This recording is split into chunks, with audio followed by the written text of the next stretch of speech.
প্রিয় সম্মানিত দিনী ভাইরা, আড়ালে বসে আছেন শ্রদ্ধেয়া সম্মানিতা মা বোনেরা, আলোচনার সূচনায় আনুষ্ঠানিকতার মধ্য দিয়ে আমার পক্ষ থেকে আবারও দিল খোলা সালাম, আসসালামু আলাইকুম ওয়া রাহমাতুল্লাহি ওয়া বারাকাতুহু। সবাই কেমন আছেন? চিৎকার মেরে বলছে আল্লাহুম্মা ইন্নী আসআলুকা আল হুদা والتقى والعفاف والغنى সবাই বলি আল্লাহুম্মা আ'ইন্নি আলা যিকরিকা ওয়া শুকরিকা ওয়া হুসনি ইবাদাতিকা। আমরা আল্লাহ তাআলার শুকর আদায় করে নিলাম। সম্মানিত হাজিরিন, আমাকে নির্দিষ্ট একটি সাবজেক্ট দেওয়া হয়েছে, সেটা হলো ইসলাম একটি পূর্ণাঙ্গ জীবন ব্যবস্থা। ইসলাম পৃথিবীর কারো দেওয়া? ইসলামটা কার? একটু জোরে বলতে হবে। কোনো সন্দেহ আছে? এই ইসলাম এসেছে কোন দিন দুনিয়াতে? যেদিন মানুষ এসেছে। প্রথম মানুষ আদম আলাইহিস সালাতু ওয়াস সালাম এবং হাওয়া আলাইহিস সালাতু ওয়াস সালাম, এই দুজনেই পৃথিবীর প্রথম মানুষ, যুগল। আল্লাহ পাক দুজনকেই যেদিন দুনিয়াতে পাঠিয়েছেন সেই দিনই ইসলাম দিয়েছেন। তাহলে বলুন, আমাদের কানে মাঝে মাঝে এই জাতীয় কথা আসে, ইসলাম ধর্মের প্রবর্তক মুহাম্মদ সাল্লাল্লাহু আলাইহি ওয়াসাল্লাম, এই জাতীয় কথা, এটি কি কখনো গ্রহণযোগ্য হতে পারে? ইসলাম কোনো ব্যক্তির নয়, ইসলাম তার পক্ষ থেকে এসেছে যিনি আকাশের মালিক, যিনি জমিনের মালিক, যিনি সূর্যের মালিক, যিনি চন্দ্রের মালিক, যিনি 7 সমুদ্রের মালিক, যিনি 7 আকাশের মালিক, সেই মহান রবের পক্ষ থেকেই ইসলাম কিন্তু এসেছে। এজন্য ইসলামকে নিয়ে কোনো কথা বলার আগে ইসলাম সম্পর্কে আগে ধারণা থাকা উচিত।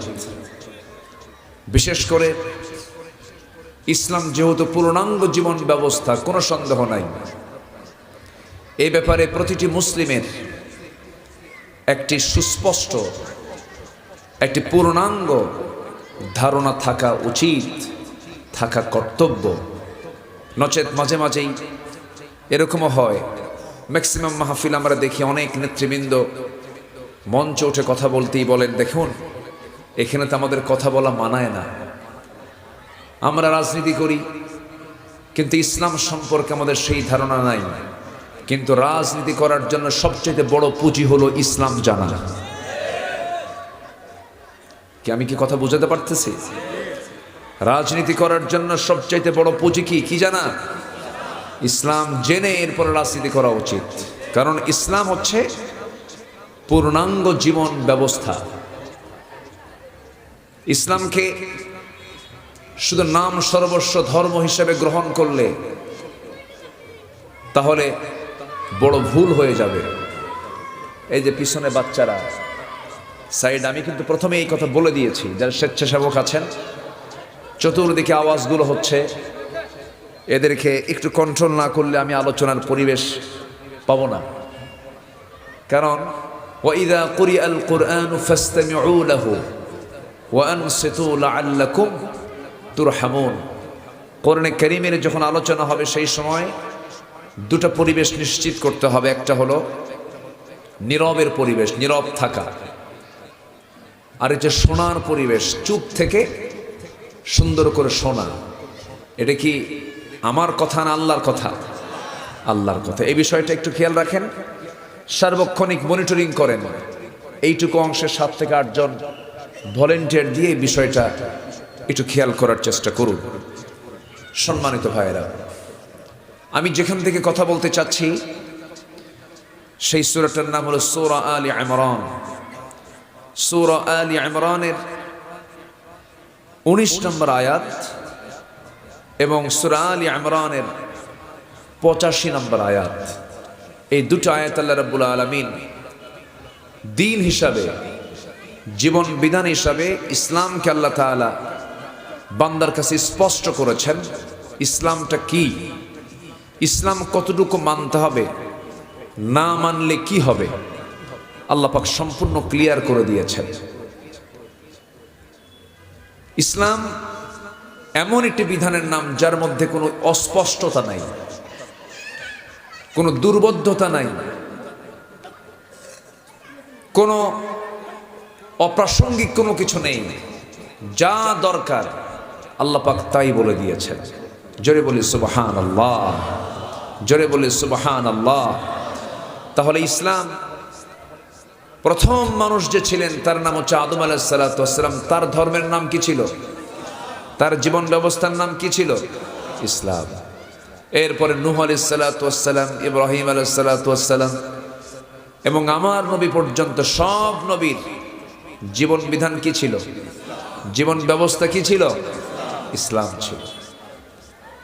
তাহলে আল্লাহর কাছে এটাই একমাত্র মনোনীত দ্বীন।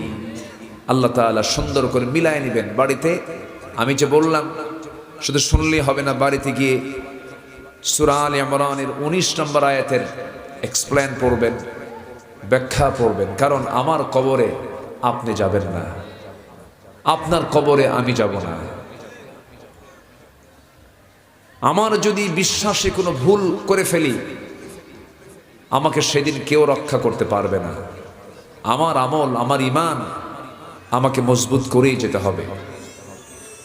আমার এই কথাগুলো শুধু আপনি শুনছেন তা নয়, প্রযুক্তির মধ্য দিয়ে লক্ষ লক্ষ মানুষের কাছে এই কথাগুলো ছড়ে যাবে। আল্লাহ রাব্বুল আলামিন ইসলাম যে জীবন বিধান পূর্ণাঙ্গ একদম স্পষ্ট করে বলে দিয়েছেন। মহান রাব্বুল আলামিন বলেন, ইন্নাদ-দীনা ইনদাল্লাহিল ইসলাম ওয়া মাখতালাফাল্লাযীনা উতুল কিতাবা ইল্লা মিন বা'দি মা জাআহুমুল ইলমু বাগয়াম বাইনাহুম ومن يكفر بآيات الله فإن الله سريع الحساب জোরে বলুন আল্লাহু আকবার। নিঃসন্দেহে আমার আল্লাহর কাছে জীবন বিধান একমাত্র মনোনীত দিন, জীবন বিধান হলো ইসলাম। যাদেরকে কিতাব দেওয়া হয়েছে তাদের নিকট জ্ঞান আসার পরেই তারা মতনৈক্য করেছে, পরস্পর বিদ্বেষবশত এটা করেছে তারা। যে ব্যক্তি আল্লাহর আয়াত সমূহের সাথে কুফরি করে, নিঃসন্দেহে আল্লাহ অতীব দ্রুত তাদের হিসাবটা নিয়ে নিবেন। আমার বন্ধুগণ, সূরা আলে ইমরান 19 নম্বর আয়াতে আল্লাহ রাব্বুল আলামিন ক্লিয়ার করে বলে দিলেন, ইন্না নিশ্চয় আদ-দীন, দিন হিসাবে, জীবন বিধান হিসাবে আল্লাহর কাছে মনোনীত দিন হলো ইসলাম। ইসলামকে ছাড়া অন্য কোনো দিনকে যদি কেউ গ্রহণ করে, আল্লাহ রাব্বুল আলামিন এ ব্যাপারে সূরা আলে ইমরানের 85 নম্বর আয়াতে আরো ক্লিয়ার করছেন। কোট করে নেবেন সবাই। আল্লাহ রাব্বুল আলামিন বলেন, وَمَن يَبْتَغِي غَيْرَ الْإِسْلَامِ دِينًا فَلَن يُقْبَلَ مِنْهُ وَهُوَ فِي الْآخِرَةِ مِنَ الْخَاسِرِينَ وَمَن يَبْتَغِي, যারা তালাশ করবে, যারা চাবে, গায়রাল ইসলামি দীনান, জীবন ব্যবস্থা হিসাবে, জীবন বিধান হিসাবে ইসলামকে ছাড়া অন্য কিছু দিয়ে যারা গ্রহণ করতে চায়, আল্লাহ বলছেন ফালাই ইয়াকবালা। যারা আলেম উলামা আছেন, লাম শব্দটা হলো তাকিদ দিয়ে বোঝানো হচ্ছে। আল্লাহ বলছেন তার কোনো কিছু, তার পক্ষ থেকে কোনো কিছু আমি আল্লাহ রাব্বুল আলামিন কখনো কবুল করব না, গ্রহণ করা হবে না। এবং চিরস্থায়ী জিন্দেগি আখিরাত চিরস্থায়ী জিন্দেগি সেই পরকালে সেই ক্ষতিগ্রস্তদের অন্তর্ভুক্ত হয়ে যাবে। ক্ষতি দু প্রকার, একটা হলো নোকসান, আরেকটা হলো খুসরান। নোকসান হলো পুঁজি আছে কিন্তু লাভটা হয় নাই, পুঁজি নিয়ে আবার ব্যবসা করতে পারবে, এটার নাম হলো নোকসান। আর খুসরান হলো লাভ তো দূরে থাক, পুঁজি পর্যন্ত নাই, পুঁজিও নাই, লাভও নাই, তার নাম হলো খুসরান। যারা ইসলামটাকে বাদ দিয়ে যারা অন্য কোনো জীবন বিধানকে গ্রহণ করবে, ধরুন এই দুনিয়াতে ইসলামের বাইরেও, এই দুনিয়াতে গোটা দুনিয়াতে 2 শতাধিক রাষ্ট্র আছে, এই গোটা দুনিয়া জুড়ে 800 কোটি মানুষের দুনিয়াতে 70 থেকে 80টি হিউম্যান ল রয়েছে, 70 থেকে 80টি মানব রচিত মতবাদ রয়েছে। এর মধ্যে আল্লাহ পাকের দেওয়া হলো ইসলাম, আর বাকিগুলো সব হলো মানুষের রচনা। যা মানলে পরে এটা হবে কুফরি, যা মানলে হবে এটা হলো সবচেয়ে চরম বড় অপরাধ। যা আল্লাহ রাব্বুল আলামিন বলছেন সব মাফ করব, কিন্তু এই সমস্ত হিউম্যান লকে তোমরা যদি বিশ্বাস করো আমি তোমাকে কখনো মাফ করব না, ক্ষতিগ্রস্ত হয়ে যাবে তুমি। কার কথা? আসতে বলবেন না, কার কথা? আবার এই দিনটাকে কি করতে হবে? আল্লাহ রাব্বুল আলামিন রাসূলকে সাফ জানিয়ে দিলেন। সবার কম বিষয় একটা জানা আছে, যদি কোরআনকে আপনি প্রশ্ন করুন, কোরআন বলো তো আল্লাহ রাসূলকে আল্লাহ পাক কেন পাঠিয়েছেন? আল্লাহ তুমি তার হাবিবকে কেন দুনিয়াতে পাঠিয়েছ? রাসূলকে কেন তুমি দুনিয়াতে পাঠিয়েছ? আল্লাহ রাব্বুল আলামিন সুন্দর করে জবাব দিচ্ছেন একাধিক জায়গায়। হুয়াল্লাযী আরসালা রাসূলাহু বিল হুদা ওয়া দীনিল হক লিইয়ুযহিরাহু আলাদ-দীনি কুল্লিহি ওয়া কাফা বিল্লাহি শাহীদা। আরেক জায়গায় বলছেন হুয়াল্লাযী আরসালা রাসূলাহু বিল হুদা ওয়া দীনিল হক লিইয়ুযহিরাহু আলাদ-দীনি কুল্লিহি ওয়ালাউ কারিহাল মুশরিকুন। জোরে বলুন আল্লাহু আকবার। আল্লাহ রাব্বুল আলামিন তার রাসূলকে এই দুনিয়াতে পাঠিয়েছেন, মূল লক্ষ্য হলো এই দুনিয়াতে আল্লাহর দ্বীন ইসলাম ছাড়া যত দ্বীন আছে এই সমস্ত দ্বীনের উপরে যেন তিনি এই দিনকে বিজয়ী করতে পারেন। এই জন্য আমি তাকে দুনিয়াতে পাঠিয়েছি। এই দিনকে বিজয়ী করতে গিয়ে আমার রাসূলকে ৮৬টি যুদ্ধ পরিচালনা করতে হয়েছে, নিজের জন্মভূমি ছাড়তে হয়েছে, পাগল গালি শুনতে হয়েছে, দেশদ্রোহী রাষ্ট্রদ্রোহী বিভিন্ন হামলা মামলা, আত্মীয়তার বন্ধন ছিন্ন হয়ে যাওয়া, বংশের মানুষ তার সঙ্গে চরম শত্রুতা করেছে, রাসূলকে পাগলও বলেছে, রাসূলকে গণকে বলেছে। এত কিছু শোনার মূল কারণ কিন্তু অন্য কিছু ছিল না। আমার রাসূল বলেছেন কোনো কথা চলবে না, এই জমিন যার, এই জমিনে আইন চলতে হবে তা। আসতে বলবেন না, জোরে বলুন ঠিক কিনা? এটাই ছিল মূল কারণ। আবু জেহেল অথবা শাইবা মুগীরা তাদের কোনো ক্লেম ছিল না। তারা বলেছিল মুহাম্মদ তোমার ধর্ম 6 মাস থাকুক, আমার ধর্ম 6 মাস থাকুক, তুমি আমার লাত মানাত উজ্জাকে বৈধতা দিয়ে দাও, আমি তোমার আল্লাহর বৈধতা দিয়ে দিব। দেখেন কথার সাইজ দেখছেন, মানে সেকুলারিজমের প্রস্তাব দেওয়া হলো, তোমার ধর্মও থাক আমার ধর্মও থাক। এই জাতীয় প্রস্তাব আবু জেহেল রাসূলকে দিয়েছিল। রাসূলকে সেই প্রস্তাবকে রিসিভ করেছেন? বলেন গ্রহণ করেছেন? না। কিছু ইসলাম কিছু দুনিয়া, কিছু ইসলাম কিছু সেকুলার, কিছু ইসলাম কিছু ন্যাশনালিজম, কিছু ইসলাম কিছু ক্যাপিটালিজম, না, নট অ্যালাউড। ইসলাম এটা চলবে না। আল্লাহ একদম ক্লিয়ার করে দিয়েছেন, কোরআন তো, আমি তো কোরআনের বাইরে কিছু বলতে পারবো না। আমার নবীকে যখন এমন প্রস্তাব দেওয়া হলো, আল্লাহ রাব্বুল আলামিন সুন্দর করে কমপ্লিট একটা আয়াত রাসূলকে উপহার দিয়ে বললেন, হে রাসূল আপনি জানিয়ে দেন কাফেরদেরকে, কাফেরকে চেনার জন্য কাফিরুন দিয়েছেন, মুনাফিককে চেনার জন্য সূরা মুনাফিকুন দিয়েছেন, আবার ইমানদারকে চেনার জন্য সূরা মুমিন দিয়েছেন, মুমিনুন দিয়েছেন। আল্লাহ রাব্বুল আলামিন আবার মুনাফিককে চেনার জন্য মুনাফিকুন দিয়েছেন।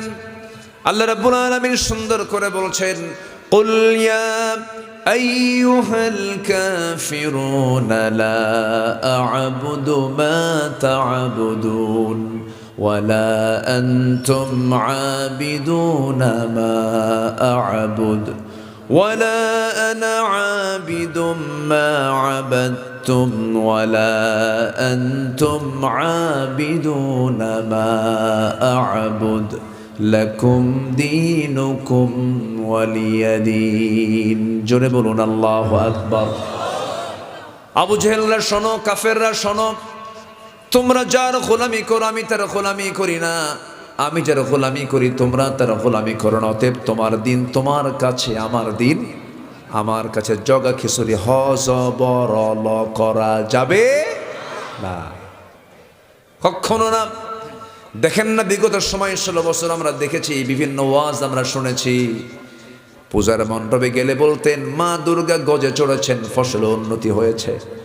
হ্যাঁ, কি ফজিলতের বয়ান করতো না, মা দুর্গা গজে চড়েছেন, ফসলে উন্নতি হয়েছে। ধর্ম যার যার, উৎসব সবার। কি ফতুয়া, ধর্ম যার যার, উৎসব সবার, এই জাতীয় কথাগুলো বলে ফেলতো। তাহলে চাকরি যার যার, বেতন সবার, বউ যার যার, হক সবার, এরকম কিছু নাকি? বাজে কথা এগুলো। এই মহিলা তো অনেক কিছুই করেছেন, দেশ চালাইছে ওরা, আর জেল খেটেছে সবচেয়ে বেশি কারা? বলেন, কারা জেল খেটেছে বেশি? আলেমরা। কিছু কথা তো শুনতে হবেই, বলতে হবে আমাকে। কিছু কথা শোনার দরকার আছে না নাই? না শুনতে চাইলেও কব। এতদিন বলতে দেয়নি তো ভালো করে, বলছি, বলি নাই তা না। মাঝে মাঝে তো জেলখানে আসা যাওয়া হতো, একটু আসা যাওয়া হতো, দাওয়াত দিত তো চলে যেতাম। আমাদের কোনো আফসোস ছিল না, আমাদের কোনো আফসোস নাই তো, আমরা পালাই না তো। পালানোর মতো কোনো কাজও আমরা করি না, আমাদের সে চিন্তা লালন আমরা করি নাই, কখনো করবো না ইনশাআল্লাহ। কি অপকর্ম করলেন, থাকতেও পারলেন না? হ্যাঁ, যাওয়ার জন্য একটু আরামে ব্যাগটা গোছায় নিয়া, একটু প্ল্যান করে সাজগুজ কইরা, তাও তো যেতে পারলেন না। ভাঙ্গা হেলিকপ্টারে বিদায় নিয়েছে, ঠিক কিনা? বিদায় নিছে না পালাইছে? বিদায় নিছে না পালাইছে? পালাই কখন? ভালো কাজ করে না চুরি করে? আমাদেরকে অনেক কিছু করেছে, অনেক। আল্লামা সাইদির মতো মানুষ, বিশ্ব মুসলিমের একটা রত্ন তিনি। শুধু এই দেশের রত্ন না, গোটা বিশ্ব মুসলিম উম্মার একটা রত্ন তিনি ছিলেন। লোকটাকে কেমন করে সাজানো নাটক তৈরি করে জেলখানায় ছিলেন, তাও আমাদের একটা আস্থার জায়গা ছিল যে না, উনি একদিন আমাদের মাঝে আসবেন। তাও ওদের রাগ মেটে নাই। জেলখানা থেকে বের করে দিল্লির প্রেসক্রিপশনে হসপিটালে ভর্তি করে পয়জনিং করে তাকে হত্যা করা হয়েছে। তাফসীর মাহফিলের এমন প্ল্যাটফর্ম থেকে সুস্পষ্ট ভাষায় জানান দিতে চাই, সকল হত্যার বিচার সহ সবার আগে কিংবদন্তি আল্লামা সাইদির খুনের বিচার এই জমিনে হতে হবে। রাজি আছেন কারা কারা? হাত উঁচু করে দেখান মুসলমান।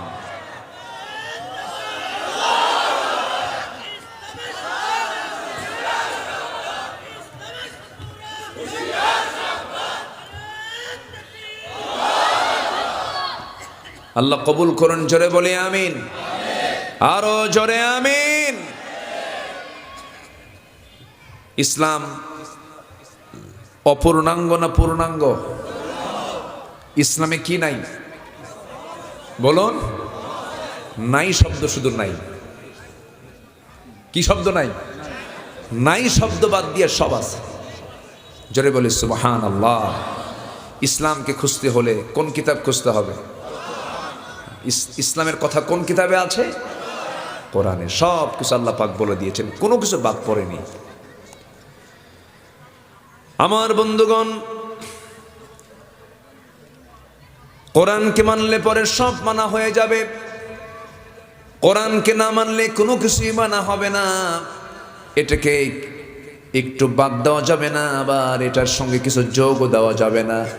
এফরাত হবে না, তাফরিত হবে না, যা আছে তা হুবহু মানতে হবে। কম বেশি করার কোনো সুযোগ ইসলাম দেয় নাই, কোরআন দেয় নাই। আল্লাহ রাব্বুল আলামিন বান্দাকে বলছেন, ইসলামের মধ্যে ঢুকতে হলে তোমাকে পরিপূর্ণরূপে ঢুকতে হবে।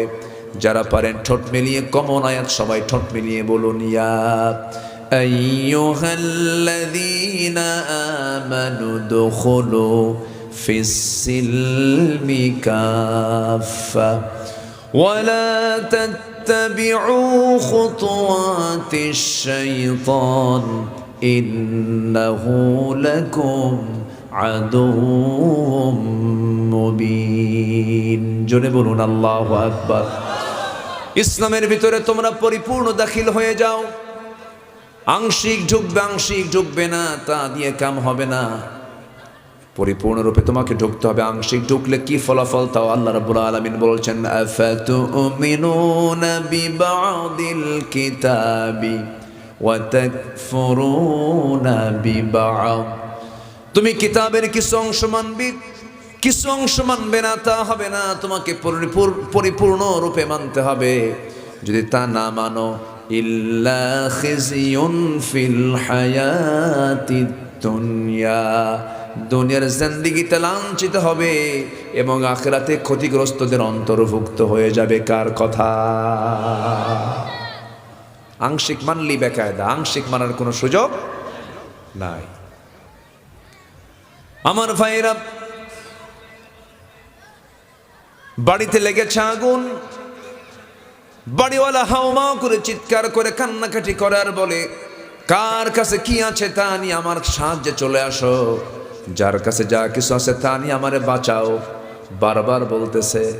বাড়িওয়ালা আগুন থেকে বাঁচার জন্য সবাইকে তাড়াতাড়ি করে তাকে হেল্প করার জন্য বলতেছে, যার কাছে যা কিছু আছে তা নিয়ে আমারে বাঁচাও।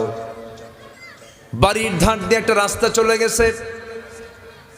এক বেচারি ড্রাম ভর্তি ডিজেল নিয়ে যাচ্ছিল, যখন বলতেছে, যার কাছে যা কিছু আছে তা নিয়ে আমারে বাঁচাও, বিসমিল্লাহ বলে ড্রামের ডিজেল দিছে ঢেলে। আগুন কমবে না বাড়বে? বেড়ে যাবে। আরেকজন যাচ্ছিল ভ্যান ভর্তি লাকড়ি খড়ি নিয়া, ভ্যান ভর্তি লাকড়ি খড়ি দিয়েছে আগুনে ঢেলে। আগুন কমবে না বাড়বে? বাড়বে। আগুন নিভানোর উপাদান তো পেট্রোল, ডিজেল, অকটেন নয়, লাকড়ি খড়ি নয়। তেমনি আজকের সমাজে, আজকের দুনিয়া, আজকে আমার দেশের, আমার রাষ্ট্রে যে আগুন দাউ দাউ করে জ্বলতেছে, আগুন দাউ দাউ করে জ্বলা আগুনকে নেভানোর জন্য দুনিয়ার তৈরি করা কোনো বিধানকে দিয়ে, দিনকে দিয়ে, দুনিয়ার কোনো আইনকে দিয়ে এই আগুন কখনো নিভানো যাবে না। আগুন নিভানোর জন্য যেমন প্রয়োজন পানির, তেমনি আজকের সমাজের আগুন নিভানোর জন্য প্রয়োজন হলো আল্লাহর দিন, ইসলাম। ঠিক কিনা? ইসলাম। আমার বন্ধুগণ, ইসলাম সম্পর্কে সঠিক ধারণা প্রত্যেকটা মুসলমানের থাকার দরকার আছে না নাই? আছে। তাছাড়া আপনি কখন কাফের হবেন আপনি নিজেও টের পাবেন না। খ্রিস্টানের ছেলে খ্রিস্টান হতে পারে, বৌদ্ধের ছেলে বৌদ্ধ হতে পারে, ব্রাহ্মণের ছেলে ব্রাহ্মণ হতে পারে, কিন্তু মুসলমানের সন্তান মুসলমান হতে পারে না যদি ইসলাম না থাকে। ইসলাম না মানে সে মুসলমানভাবেই মুসলিম হওয়া যায় না। ইসলাম না মানলেও মুসলিম হওয়া যায় না। বংশগত পরিচয় দিয়ে জান্নাত পাওয়া যাবে না, রাজনৈতিক পরিচয় দিয়ে জান্নাত পাওয়া যাবে না, বাবার পরিচয় দিয়ে জান্নাত পাওয়া যাবে না, নেতার পরিচয় দিয়ে জান্নাত পাওয়া যাবে না। জান্নাত পাওয়ার জন্য শর্ত আছে, সে শর্তগুলো পূরণ করতে হবে। বংশগত পরিচয় দিয়ে যদি জান্নাত পাওয়া যেত, জান্নাত পেতে হলো আবু লাহাব। আবু লাহাবের যে বংশ আমার নবীর বংশ, দুই না এক বংশ, কুরাইশ বংশ। কিন্তু আল্লাহ রাব্বুল আলামিন কুরাইশ বংশের জন্ম হওয়ার পর, আপন চাচা হওয়ার পর তার শানে আল্লাহ পাক বলছেন, যারা পারেন ঠোঁট মিলিয়ে বলুন, তাব্বাত ইয়াদা আবি লাহাবি ওয়া তাব্বা মা আগনা আনহু মালুহু ওয়া মা কাসাব সায়াসলা নারান যাতা লাহাবিন ওয়া ইমরাআতুহু হাম্মালাতাল হাতাব ফি জিদিহা হাবলুম মিন মাসাদ। আল্লাহ রাব্বুল আলামিন বংশগত পরিচয় দিয়ে বান্দাকে জান্নাত দিবেন না। যদি এমনই হতো পিতার পরিচয় পেয়ে সন্তান জান্নাত পেয়ে যাবে। একজন নবীর ছেলে ছিল কেনান, নূহ আলাইহিস সালাতু ওয়াস সালাম একজন নবী, তার বাপ হচ্ছে পয়গম্বর কেনান, কিন্তু সে তো জাহান্নামী। কারণ কি নাই বলেন? ঈমান নাই, ইসলামকে সে মানে নাই। আবার ইব্রাহিম আলাইহিস সালাতু ওয়াস সালাম আমাদের জাতির পিতাকে, জাতির পিতাকে কি সন্দেহ আছে নাকি? এখানে তো প্যাঁচ লাগাইছিল, প্যাঁচ লাগাইছিল না? প্যাঁচ লাগায় নাই কোথায়? কোন জায়গায় প্যাঁচ লাগায় নাই? সব জায়গায় প্যাঁচ লাগায় রাখছে। ভাবছিল এটা আমার বাপের সম্পত্তি, বোঝেন নাই? বাপের সম্পত্তি মনে করে যা ইচ্ছা তাই করেছেন। 2018 সালে নির্বাচনের আগ দিয়ে 250 পুলিশ নিয়ে আমার বাড়ি ঘেরাও করলো। 250 পুলিশ, অনেক বড় সন্ত্রাসী তো, যদি পালায় দৌড় মারি। ভিতরে ঢুকে বলে, স্যার হুজুর আপনাকে আমরা একটু নিতে আসছি, কোথায় নিয়ে যাবেন? হুজুর একটু, স্যার আপনাকে সালাম জানিয়েছেন, চা খাওয়ার দাওয়াত। চা খাওয়ার দাওয়াতে এত লোক নিয়ে আসছেন কেন? আমি কি পালাবো? নিয়ে চলে গেল। আমার সামনে ওসি সাহেব বসা, আমার দিকে তাকায় আর চোখ মিটি মিটি করে, চোখের কোনা বেয়ে বেয়ে পানি পড়তেছে, কাঁদতেছে। তো বললাম যে আপনি এমন করছেন কেন, আপনার চোখে পানি কেন? হুজুর আমি আপনার খুব ভক্ত, কিন্তু কি করব, উপায় তো নাই। উপর থেকে খুব চাপ, চাকরি বাঁচানো ফরজ। আমি বললাম ইমান বাঁচান তো নফল। মামলা যা ছিল আরো কিছু মামলা যোগ কইরা, ফরম্যাট তো ওদের, তো ফরম্যাট করা দিল কোর্টে চালান করে। জজ মহোদয় আমার দিকে একটা নজর দিয়ে তাকায়া, জামিন না মঞ্জুর, পাঠায় দিল জেলখানায়। দুনিয়াই তো জেলখানা। যদি অপরাধ করতাম না হয় সেখানে অনুশোচনা হতো, অপরাধ তো নাই।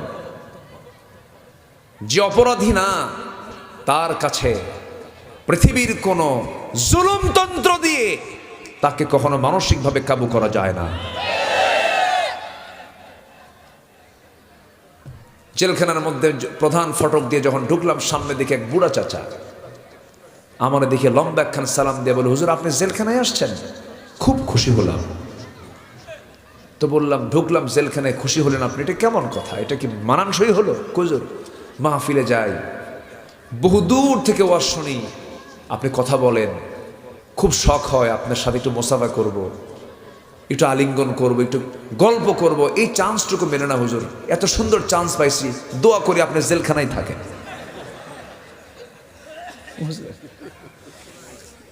তো আমি বললাম, চাচা আপনি জেলখানায় কেন? এই বুড়া বয়সে, 80-85 বছর বয়স, কি অকাম করে ধুয়ে আসছেন? বাবা বোমা হামলা, বোমা হামলা। মানে উনি বুঝাচ্ছেন, একটু ঠোঁটকাটা মানুষ। উনি বললেন, বাবা এই বুড়া হাতে যদি আমি বোমা মারতে যাই, সেই বোমা কি লক্ষ্যে পৌঁছবে না আমার মাথায় পড়বে? এগুলোই করেছে ওরা, গায়েবী মামলা। আসামি দেশেই নাই, দেশের বাইরে। এদিকে মামলা, অটো মামলা রেডি হয়ে আছে। সবকিছুর মূল লক্ষ্য ছিল হলো ক্ষমতাকে কুক্ষিগত করে রাখা।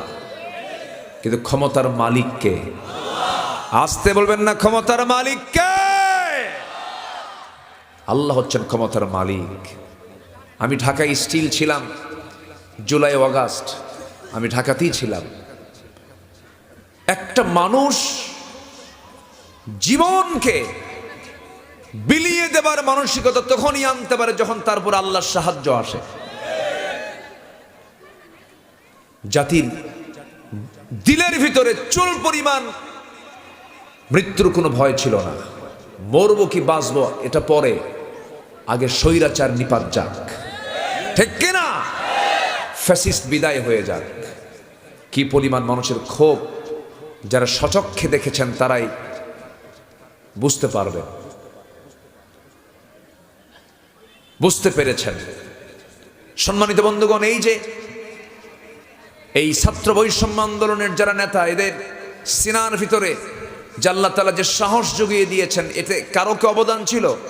এই সাহস যোগানোর অবদান কার? আসতে বলবেন না কার? এই বিজয় কে দিয়েছেন? এটাকে ধরে রাখতে হবে। চাঁদাবাজি কিন্তু ওরা এত চাঁদাবাজি করেছে, সন্ত্রাসী করেছে, গুম খুন হত্যা করেছে, এটার জন্য পুনরাবৃত্তি আর না হয়। শোনা যায় এখনো এদিক সেদিক কিছু চাঁদাবাজি হয়। মাথায় রাখবেন, একজন কিন্তু বিদায়ের সময় ভাঙ্গা হেলিকপ্টারে বিদায় নিয়েছে। আবার এগুলো শুরু হলে কিন্তু ভাঙ্গা হেলিকপ্টারও পাবেন না, ঠিক কিনা? এই জন্য আমরা ইতিহাস থেকে শিক্ষা নেব। জোরে বলি ইনশাআল্লাহ, আরো জোরে বলি ইনশাআল্লাহ। ইসলামকে মানবো আমরা এক জায়গায় না সব জায়গায়? এক জায়গায় না সব জায়গায়? সব জায়গায় মানতে হবে। আমার বন্ধুগণ, আমার নবীজির এই দাওয়াতি মিশন যখন ইসলামকে নিয়ে যখন সবার সামনে যখন হাজির হয়ে গেলেন, মক্কার মানুষগুলো সহ্য করতে পারল না। আমার নবীজির দলীয় নিবন্ধন বাতিল করে দিল। যাকে পায় তাকেই মারে, যাকে পায় তার উপর অত্যাচারী স্টিম রোলার চালায়। আমার বন্ধুগণ, গত 3 বছর আগে আমি রমজান মাসে উমরায় গিয়েছিলাম। রমজান মাসে আমার এক বন্ধু, তার নাম মিজান, আজকে সে কবরবাসী হয়ে গেছে, মারা গেছে। 3 বছর আগে আমি তার গাড়িতে করে মক্কার আশপাশ ঘুরতেছিলাম। হঠাৎ করে একটা জায়গা দেখি, ফাঁকা একটা জায়গা। আমাকে বলল, দোস্ত দেখো, এই যে ফাঁকা জায়গাটা পড়ে আছে, এটা হচ্ছে বাত্তা কোরাইশ। এই জায়গাটাতে প্রত্যেকটা দিন বেলাল বিন রাবাহ রাদিয়াল্লাহু আনহু মনিব উমাইয়া বেলালকে গলার সাথে উটের দড়ি বেঁধে টেনে হেঁচড়ে এই জায়গায় নিয়ে এসে বুক চাপা দিয়ে, বুকের উপরে পাথর চাপা দিয়ে রাখতো। রেগুলার এগুলো করত। একদিন ধরে এনে চরম গরম, নিচের বালুগুলো তপ্ত আগুনের মতো হয়ে গেছে, চিৎ করে শুয়ে রেখে বুকের উপরে পাথর চাপা দিয়ে বলছে, বেলাল ইসলামটা ছেড়ে দে। বেলাল সঙ্গে সঙ্গে বললেন, ইসলাম তো ছেড়ে দেবার জন্য ধরি নাই, জীবন দিয়ে দেব, কিন্তু ইসলাম কখনো ছাড়বো না। শেষ পর্যন্ত কি হলো? সাইয়েদনা বেলালকে মারতে মারতে উমাইয়া মনিব নিজেই ক্লান্ত হয়ে যায়, আর পারে না, হাত চলে না, পা চলে না। এক পর্যায়ে করলো কি, তার সাইয়েদনা বেলালের মুখ থেকে শুধু আওয়াজ বের হচ্ছে, কুল হুয়াল্লাহু আহাদ আল্লাহুস সামাদ লাম ইয়ালিদ ওয়া লাম ইউলাদ ওয়া লাম ইয়াকুল লাহু কুফুয়ান আহাদ। বারবার তিনি আহাদ আহাদ বলছেন। উমাইয়া সহ্য করতে না পেরে বাম হাত তার মুখের ভিতরে ঢুকায় দিল, টান মেরে জিহ্বা টেনে বের করে বাবলা গাছের কাঁটা ঢুকায় দিয়েছে। ফিঙ্কি দিয়ে রক্ত বের হয়ে গেছে। বলা হচ্ছিল, বেলাল এখনো সময় আছে, তোর জিহ্বা অচল করে দিলাম, তুই আল্লাহর জিকির করবি কেমনে, আল্লাহর নাম নিবি কেমনে? সঙ্গে সঙ্গে বেলাল বলছেন, ইশারা দিয়া নকুচু করে বলছেন, উমাইয়া তুমি আমার জিহ্বা অচল করে দিয়েছ, কিন্তু আমি আমার আল্লাহর নাম আমার দিলের মধ্যে আমি অঙ্কন করে নিয়েছি। এমন করে অত্যাচার চলতেছিল মক্কায়। নবীর চোখের সামনে একটা পরিবারকে শেষ করে দেওয়া হলো। সাইয়েদনা ইয়াসারকে ধরে নিয়ে মারতে মারতে এক পর্যায়ে একটা উটের পায়ের সঙ্গে একটা পা বেঁধে দেওয়া হলো, আর একটা উটের পায়ের সঙ্গে পা বেঁধে দেওয়া হলো। দুইটা উট দুইটিকে চালায়া দিয়া মুরগির রানের মতো 2 টুকরা করে ইয়াসার রাদিয়াল্লাহু আনহুকে দুনিয়া থেকে বিদায় করে দেওয়া হলো। এই দৃশ্য স্ত্রী সহ্য করতে না পেরে সুমাইয়া, ইসলামের প্রথম মহিলা শহীদকে বলেন বলেন বলেন সুমাইয়া রাদিয়াল্লাহু তাআলা আনহা প্রথম শহীদা তিনি। এই সুমাইয়া করলেন কি, সামনে চলে আসলেন, এসে বললেন, আমার স্বামী কি তোমরা মেরে ফেললে কেন? কি দোষ তার? ইসলাম কবুল করে নিয়েছে, এই জন্য আমরা তাকে দুনিয়া থেকে বিদায় করে দিয়েছি। সঙ্গে সঙ্গে সুমাইয়া বললেন, আমি তো সেই দিনের সে অমীয় সুদ আমিও তো পান করেছি। সঙ্গে সঙ্গে আবু জেহেল তাকে ধরে ফেললো, মারতে মারতে রক্তাক্ত করে এক পর্যায়ে বর্ষা হাতের মধ্যে নিয়া সুমাইয়ার বুক দিয়ে ঢুকে পিঠ দিয়ে বের করে দিল। সুমাইয়া দুনিয়া থেকে বিদায় নিয়ে নিলেন। স্বামী স্ত্রী একসাথে দুনিয়া থেকে বিদায় নিলেন।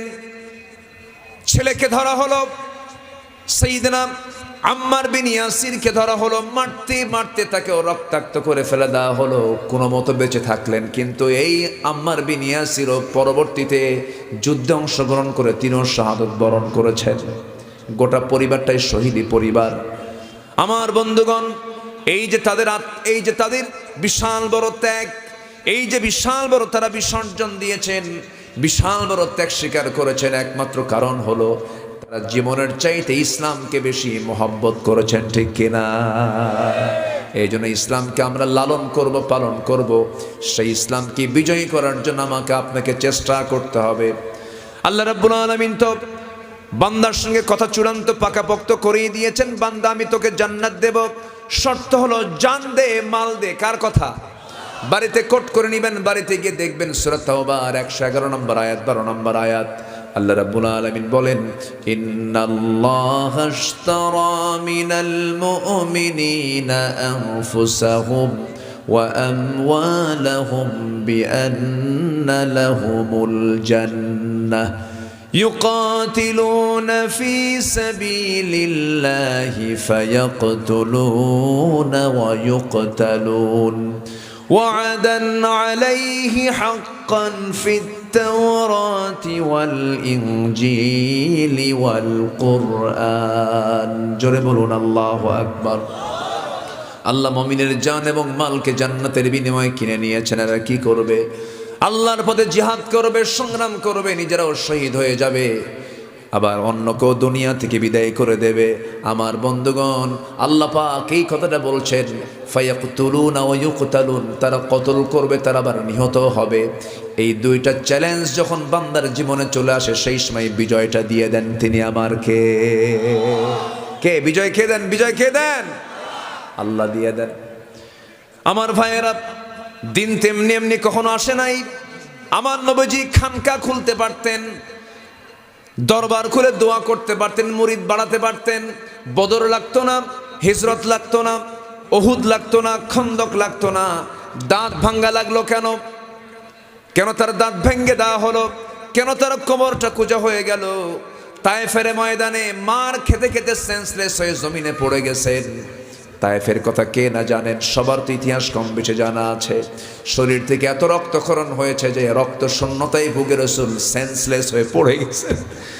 আমার নবীর পাশে কেউ ছিল না। আমার নবীজিকে বলা হলো, ইয়া রাসূলুল্লাহ, আপনি কি করবেন? আপনি শুধু বলুন। মালাকুল জিবাল এসে বলতেছে, ইয়া রাসূলুল্লাহ, আপনি যা বলবেন তাই হয়ে যাবে। রাসূল বলেন, না রে না, আমি এই তায়েববাসীকে মাফ করলাম, কারণ আমার বিশ্বাস, বাল্লা আরজু, আমি আশা করি এই তায়েববাসীর এই সমস্ত লোকের সন্তানরা তারা সবাই কালেমা পড়ে মুসলমান হয়ে যাবে। জোরে বলে সুবহানাল্লাহ। আমার বন্ধুগণ, এই জন্য দিন ইসলাম, এটা যে পরিপূর্ণ জীবন বিধান, এই পরিপূর্ণ জীবন বিধান হিসেবে ইসলাম বিজয়ী হোক। সবাইকে চান? সবাইকে চান? আর সেই বিজয়ী করার জন্য যদি প্রয়োজনে জানমাল দিতে হয়, সবাইকে রাজি আছেন? রাজি আছেন কারা কারা? হাত উঁচু করে দেখান মুসলমান। কেউ তো স্লোগান দেন না।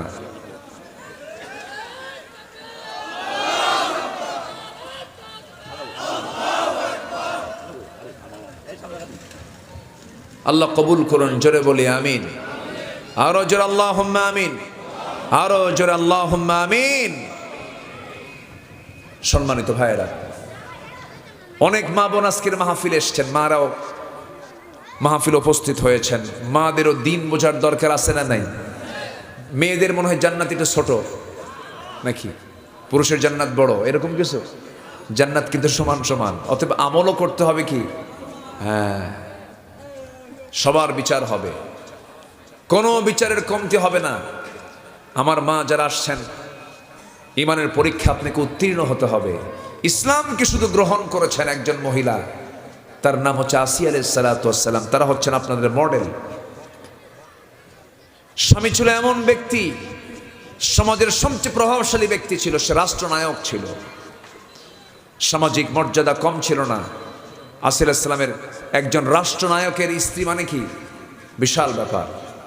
কিন্তু তার সামনে যখন তিনি ইসলাম পেয়ে গেলেন, ইসলামটাকে গ্রহণ করার সঙ্গে সঙ্গে এই রিপোর্ট তার স্বামীর কানে চলে গেল। ফেরাউন বলল, আসিয়া কি যেন শুনলাম তুমি নাকি ইসলাম গ্রহণ করেছ, দিন গ্রহণ করেছ।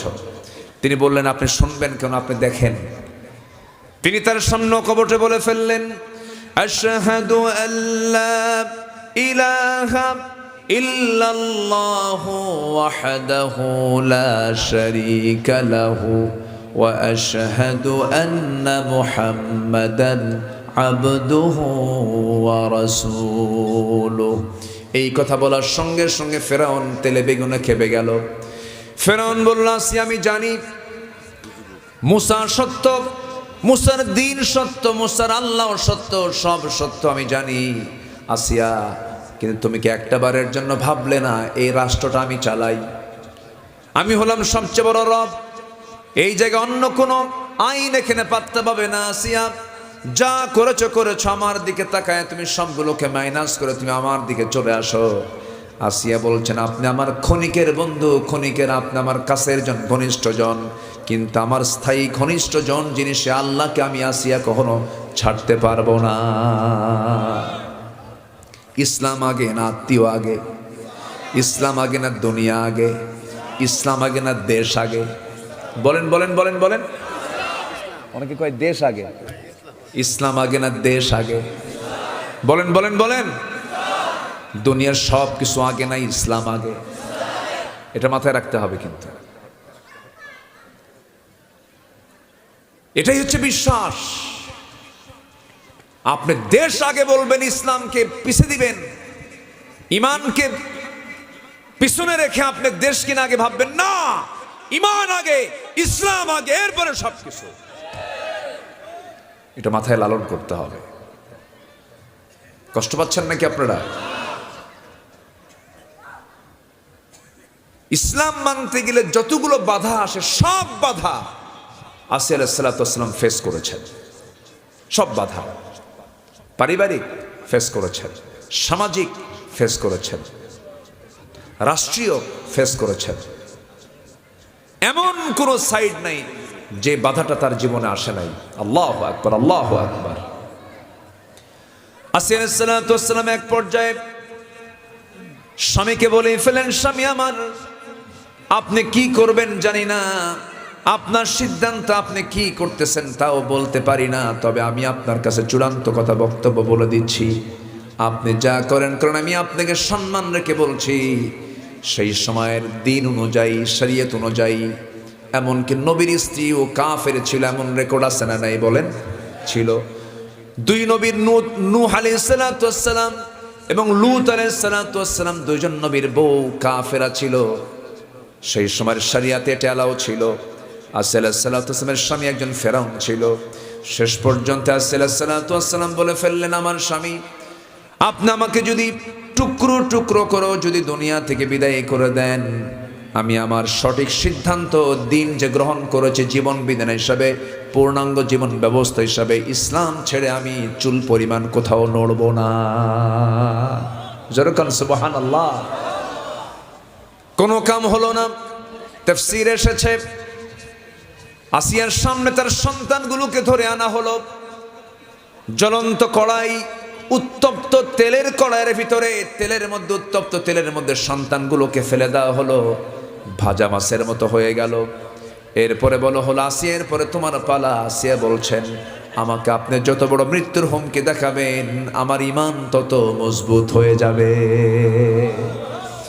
শেষ পর্যন্ত হলো কি, শেষ পর্যন্ত জল্লাদ রেডি করে ফেলা হলো। জল্লাদ তার সামনে দাঁড়িয়ে গেছে। জল্লাদ দাঁড়িয়ে বলছে, আসিয়া এখনো সময় আছে, তুমি কি করবে বলো। ফেরাউন পাশে দাঁড়ানো। আসিয়া আলাইহিস সালাতু ওয়াস সালাম বলছেন, তোমরা আমাকে কি বলছো জানি না, তবে আমি আমার নাকের মধ্যে জান্নাতের সুঘ্রাণ পেতেছি। করাত তার কপালে ধরা হলো। সূরা তাহরিমের তাফসীর শেষের দিকে আসছি, করাত তার কপালে ধরা হলো। করাত দিয়ে যখন তার মাথা চিটতেছে, গোটা বডিটাকে দুভাগ করে ফেলবে, সেই সময় সাল্লাল্লাহু আলাইহি ওয়াসাল্লাম অত্যন্ত বিনয়ী হয়ে, অনুগতা নারী হয়ে, অত্যন্ত বিনয়ী নারী হয়ে খুশুর সাথে একগ্রা চিত্ততা নিয়ে চোখের পানি ফেলতে ফেলতে আল্লাহকে লক্ষ্য করে তিনি একটা দোয়া করেছিলেন। যে দোয়াটা করেছেন আজ থেকে 4000 বছর আগে। কয় হাজার বছর আগে? 4000 বছর আগে যে দোয়াটা তিনি করেছেন, সেই দোয়াটা আল্লাহ রাব্বুল আলামিন এত সুন্দর করে কোট করেছেন যে আল্লাহ রাব্বুল আলামিন কোরআনের মতো কিতাবের মধ্যে হুবহু তার দোয়াটা আল্লাহ পাক তুলে দিয়েছেন। তিনি কি দোয়া করেছেন? রব্বি বিনিলি ইনদাকা বাইতান ফিল জান্নাতি ওয়া নাজ্জিনি মিন ফিরআউনা ওয়া আমালিহি। আল্লাহ তুমি আমার জন্য বানায়া দাও, রব্বি বিনিলি ইনদাকা, তুমি আমার জন্য বানায়া দেবে, ইনদাকা তোমার কাছে, বাইতান একটা ঘর, বুয়ুতুন বহুবচন, জান্নাতে এক ঘর থাকবে না, অসংখ্য ঘর থাকবে। কিন্তু আসিয়া চাচ্ছেন মাত্র কয়টা ঘর? কার কাছে? আল্লাহর কাছে। দেখেন চাওয়াটার কি সুন্দর পদ্ধতি দেখেন। আল্লাহ তুমি আমাকে একটা ঘর শুধু দিবা, কিন্তু সেই ঘরটা হওয়া চাই তুমি আল্লাহ তোমার ঘরের দেওয়ালের সাথে। আমি তোমার কাছে যেতে চাই। ওয়ানাজ্জিনি মিন ফিরআউনা ওয়া আমালিহি, আল্লাহ তুমি ফেরাউনের অপকর্ম থেকে এবং তার অনিষ্ট থেকে তুমি আল্লাহ আমাকে বাঁচায় দাও, তোমার কাছে আমাকে নিয়ে চলে যাও। আল্লাহ পাক তার দোয়াটা কবুল করে নিয়েছেন। এই জন্য আমার বন্ধুগণ, বন্ধু যদি বানাতেই হয় আমাকে চিন্তা ভাবনা করে স্থায়ী বন্ধুই বানাতে হবে। তিনি আমার কে? দিন শেষে বন্ধু আমার কেউ না, আমার মা। একটু কান লাগায় শোনেন, খরগোশের মতো কানটা সজাগ রাখেন। আমার মা, একটু কান লাগান। আপনি যে স্বামীটার জন্য দিওয়ানা, আপনি যে ছেলে মেয়ের জন্য দিওয়ানা হয়ে আছেন, অস্থির হয়ে থাকেন, আপনি আজকেই মরে যান, আপনার স্বামী আরেকটা জায়গায় বিয়ে করে ফেলবে, মরে যাবেন। আপনার সন্তানটা হয়তো কাঁদবে 2 দিন 3 দিন, আপনাকে লাশটা পিঠে বহন করে কবরের পর্যন্ত নিয়ে চলে যাবে। কবরে আপনাকে শোয়া দেবে। ওই কবরে শোয়া দেওয়ার পর ওই যে মাটি দিয়ে বিদায় নিয়ে চলে আসবে, ওই যে বিদায় দিয়ে দেবে, আর কোনোদিন আপনার সঙ্গে কেউ দেখা করতে যাবে না, কেউ থাকবে না। আপনার সন্তান, আপনার পরিবার, আপনার আত্মীয় স্বজন সব একদিন মাইনাস হয়ে গেল। দিন শেষে যিনি বন্ধু থাকবেন, সেই বন্ধু আমার একমাত্র কে? আসতে বলবেন না কে? অতএব সেই বন্ধুকে আমরা আসল বন্ধু বানাবো, যে বন্ধুটা আমার কাজে লাগবে, যাকে সব জায়গায় লাগবে, যার হাতে আমার প্রাণ। আল্লাহ রাব্বুল আলামিন সূরাতুল মায়দার ভিতরে বলছেন, ইন্নামা ওয়ালিয়্যুকুমুল্লাহু ওয়া রাসূলুহু ওয়াল্লাযীনা আমানুল্লাযীনা ইউকিমুনাস সালাহ ওয়া ইউ'তুনাস যাকাতা ওয়া হুম রাকিউন ওয়া মান ইয়াতাওয়াল্লা আল্লাহা ওয়া রাসূলুহু والذين آمنوا فإن حزب الله هم الغالبون জোরে বলুন আল্লাহু আকবার। 55-56 নম্বর আয়াতে আল্লাহ রাব্বুল আলামিন বলেন, তোমাদের বন্ধু হবে 3 জন। কয়জন বন্ধু বলেন? 3 জন বন্ধু হবে। নাম্বার 1 হলো আল্লাহ, নাম্বার 2 হলো তোমাদের রাসূল, তোমাদের বন্ধু হবেন। নাম্বার 3 হলো তোমাদের মধ্যে যারা ঈমানদার তারা বন্ধু হবেন। এই 3টা বন্ধু যদি সমন্বয় করতে পারে, এই 3 বন্ধুই মূলত আসল বন্ধু। নচেত বাকি দুনিয়ার কোনো বন্ধুর 4 পয়সা কোনো মূল্য নাই। কারণ ঈমানদার আখিরাতে কাজে আসবে, রাসূলকে আখিরাতে লাগবে, আল্লাহকে তো লাগবেই। আল্লাহ ছাড়া কোনো উপায় আছে নাকি? আল্লাহ ছাড়া কোনো উপায় আছে? আল্লাহ ছাড়া কোনো উপায় না। অতএব দিন শেষে আমার বন্ধুত্ব গড়তে হবে কার সাথে? নামাজ বাদ দিয়া। সবাই কি নামাজ পড়তে রাজি আছেন? কয় ওয়াক্ত নামাজ? কয় ওয়াক্ত নামাজ পড়বো আমরা? জোরে বলি ইনশাআল্লাহ। নামাজি কি কখনো মিথ্যা কথা বলতে পারে? মুসলমান কখনো গীবত করতে পারে? মুসলমান কখনো মিথ্যার সাক্ষী দিতে পারে? মুসলমান কখনো চগলখড়ি করতে পারে? মুসলমান কখনো পারে? আজকের সমাজে খাদ্যে ভেজাল আছে না নাই? আসতে বলবেন না, আছে না নাই? আচ্ছা, একটা প্রাণীর কথা মনে হলো আমার এই মুহূর্তে, বলি? কোনো সমস্যা নাই তো? আমাকে সময় দিচ্ছেন তো? বলি আলহামদুলিল্লাহ। আমি খুব বেশি সময় নেব না, কারণ প্রথম রাতেই যদি আপনারা ক্লান্ত হয়ে যান, আগামী আরও রাতগুলো আছে, যেন সহজ হয়। আমি সহজে আজকে অল্প সময় আমি শেষ করার চেষ্টা করব ইনশাআল্লাহ।